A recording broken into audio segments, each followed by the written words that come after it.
joining the Colts. Yes, he should. Yes, he should. And I feel bad in saying that because I know that when you're a running back, one of the biggest reasons you go to a team is for the quarterback. And Andrew Luck is certainly worthy for going to Indianapolis. The problem is that Ryan Grigson has done a piss-poor job of helping protect and build around Andrew Luck. You haven't really protected him. Andrew Luck in his first 3 years in the NFL was sacked 100 times. He was hit about 70 additional times. Last year, he was out, only played about 7 to 9 games because of a lacerated kidney, along with a bevy of other injuries. This year, even though their offense is ranked 7th, and their passing attack is ranked 13th, and their running game is ranked 17th, here's the reality of the situation. Andrew Luck has been sacked 23 times. We can't count the amount of times he has been hit. Even though you've drafted on the offensive line, you haven't shown up in free agency. Your drafts haven't been that great if you're Grigson. Combine that with the collaborative efforts that Pagano and Grigson have put forth. They're clearly not on the same page. There's a lot of rumblings in Indianapolis about mismanagement on the part of the coaching staff. And you combine that with clearly mismanagement on the part of Grigson. And Frank Gore is absolutely right. This is not what he signed up for. Frank Gore has been in the league for quite a long time. Frank Gore, in 8 of his previous 9 years in San Francisco, was a 1,000-plus yard runner. The only year he didn't rush for 1,000 yards was, I think it's 2010 or 2011, where he got hurt and only played 11 games. The only time in his career when he has been healthy and he has not rushed for 1,000 yards is with the Indianapolis Colts. Because of the protection or lack thereof you've given to Andrew Luck. As a result, you've given to buffering the running game. And now this defense isn't showing up. They're ranked 28th in the league, 25th against the rush, okay, 29th against the pass. I mean, come on. You didn't sign up for that. So he did make a mistake because this is not the team he thought he was coming to. And it's all about Grigson and Pagano. And Irsay, who kept them together. Frank Gore absolutely did not make a mistake going to the Colts. And everything you said about Grigson is right. I mean, they did not put a team together. But going into that situation, it's not like the Colts looked amazing. Andrew Luck looked amazing. And he still is. Look, is Andrew Luck still my pick for MVP? It doesn't look good right now, right? But I'm not bailing on it. He's 7th in the league in QBR, 11 touchdowns, 4 interceptions. And you could say whatever, if this, if that. But the fact is, they lost a close overtime game in which the defense absolutely collapsed. Still, overtime means it's a very close game. They had the late lead. If they win that game, they're in a tie for first place right now and have a divisional win over the Colts, who are in fact, over the Texans, who are in fact in first place right now. So it looks bad. Oh, they're last place there, 2 and 4, whatever. They were a play away from tied with the Texans. And why is that? It's the same reason they won 11 games for Andrew Luck's first 3 seasons in the league. Because he really, when you isolate him, he's the best player in football. Yep. Really, when you look at Andrew Luck and what he brings and isolate his value from the rest of the team, he's a one-man band. So what does he need? He needs a running back. And Frank Gore, an older running back, he's not elite anymore. If he ever was, I'm not saying he was ever top 5, he was a very good back, is still a good back. He's carried the ball 100 times. He has 434 yards. So by my calculations, not only will he have 1,000 yards this year plus, but he's averaging 4.34 yards a carry, which is quite good, Stephen A. Smith. We can appreciate your calculations if you're looking at it in a vacuum. But we're not talking about Frank Gore in a vacuum because Frank Gore alluded to the point that he may have made a mistake coming here. This is not what he signed up for. He's clearly not talking about himself. Right, hold on. So, I'll let you talk. No, you didn't. Yes, I did. I didn't say a word. No, I didn't say a word. No. The fact is that Max, your opinion is embarrassing. Oh. You know why? Because outside of Denver, they got losses to the Lions, the Jacksonville Jaguars, and the Houston Texans. Your MVP candidate got losses to Detroit, Jacksonville, and Houston. Sure.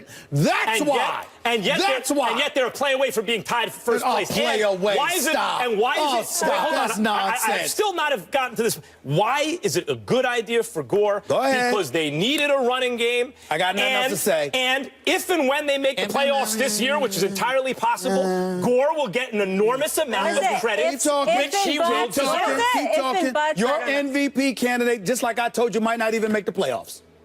All right. Of course, Des Bryant and Tony Romo should be moved at the end of the year. Why not? Move them while they have high equity. They both been proven to be injury prone. And championships are about systems anyway. And that's how you win championships, not with individual talent, but with systems. They should not trade Des Bryant. Why? Because in this league, you need a #1 wide receiver. Come playoff time, you're going to need that #1 wide receiver to take the pressure off the rookie quarterback and off the other receivers. Stephen A., if you want to trade Romo, you are simply inviting the problems from last year that we don't have a backup quarterback. Let's say, God forbid, Dak Prescott gets injured. Who's going to be our backup quarterback? Butt fumble Sanchez? Please, me or you could throw better than him for the Cowboys. And Stephen A. Smith, I know you didn't have a gall to disagree with the great Donovan McNabb about Des Bryant being expendable. Of course he's expendable. If the quarterback is expendable, you know the wide receiver is expendable. And Stephen A., don't think I ain't got no suits. I'm coming at you. Only reason why I'm wearing this t-shirt is I'm honoring Stuart Scott, the late great Stuart Scott. I'm coming for y'all's first take. You honoring Stuart Scott there, of course. Stephen A., you're just inviting the same problems from last year. Listen to these folks, would you? The First Take, Your Take viewer contest is here, and you just saw a few of our submissions already. We love them. Thank you so much for sending them in. And you could win a chance to debate the guys right here on national television. All you got to do, go to firsttakeyourtake.com, upload a 1-minute video with your your best sports original debate. Keep it clean, plus no music, team, logos, trademarks, copyrighted material. 2 winners will be selected by our show staff. Get busy. We could see you right here taking on these 2 at the debate desk. I like the brother with the Stuart Scott shirt on. Yeah. I thought he was a little innovative. I liked his delivery. I like what he had to say.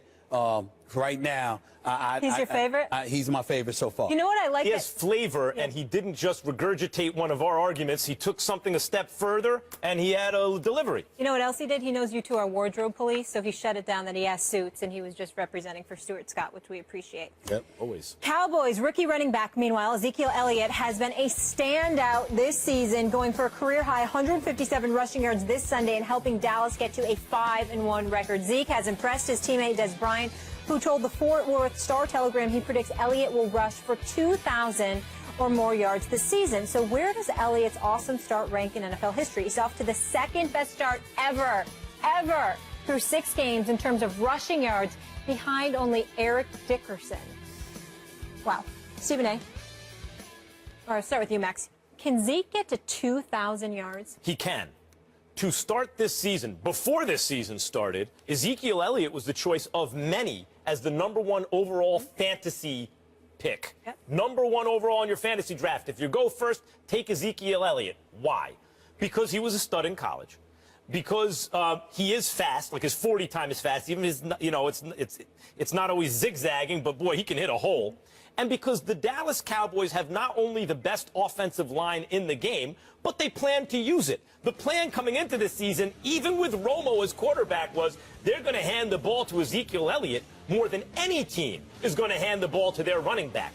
And unlike a team like Los Angeles, where they're just going to stack the box against Gurley because they have no other offense. In fact, there are some other offensive weapons on Dallas. They're going to have to play Dallas a little more honestly. So everyone knew Ezekiel Elliott was going to eat this season, which is why not getting off to the fastest start the first couple games, people like me were like, whoa, the game plan is to give him the ball. They're giving it to him. The offensive line is amazing, and he's still not racking up the yards. He needs about 120 yards a game the rest of the way to get to 2,000 yards. It's been done before, after all. And I absolutely think he can get it. If you look at these holes the offensive line is opening for him, Stephen A., they're sometimes not touching him for 8 or 10 yards. It's not like he's breaking tackles. He's going through wide open holes with breakaway speed. He can get it. He's got 2 games against the Eagles coming up. He's got a game against the Baltimore Ravens coming up. He's got a game against the Minnesota Vikings coming up. He's got a game against the Giants coming up. And Detroit and Tampa. I'm quite sure he'll have a few hundred more yard-plus games. I'm quite sure he's going to get close to 300 carries because DeMarco Murray in his 1,845-yard season had 292 carries. He ain't getting 2,000 yards. It's not going to happen. Because somehow, some way, again, y'all don't understand who the Cowboys are and how they're going to mess things up.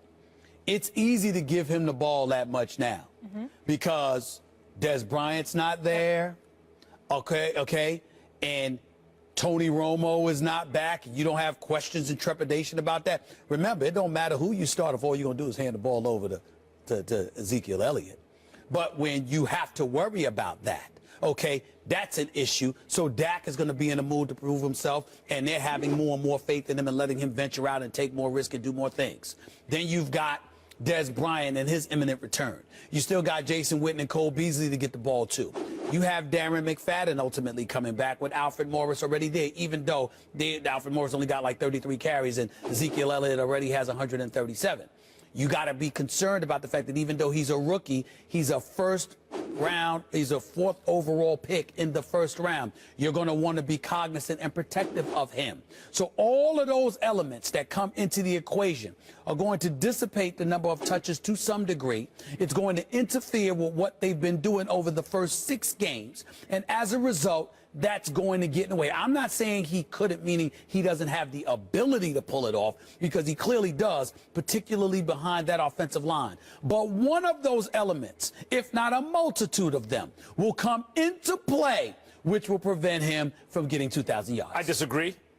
2 reasons. 1, the most impressive thing about the Dallas Cowboys this year, and you hear analysts say this, and sometimes it sounds like BS when you have nothing better to say, but sometimes it applies. The team doesn't know what it is, who they are. They don't have their identity. Dallas has its identity. It is a time of possession, ball control offense. You do that by running the ball. You know, you don't do that by taking shots down the field constantly. You do that by handing it to a dominant back behind an excellent offensive line and with a quarterback that's not going to turn the ball over. That's exactly who Dallas is. That's how they're having their success. And furthermore, that's just the execution of the game plan heading into the season. This is who they wanted to be and planned to be, and now it's successful. That's 1. 2, in terms of being protective of the running back, you're not protective of your running back. Well, they spent a high draft pick on him. What you want to do with a running back is use him up before you have to pay him.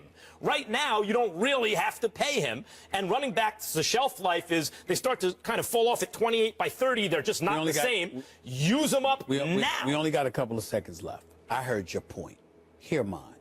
Number 1, you wanted to do that primarily to protect Tony Romo.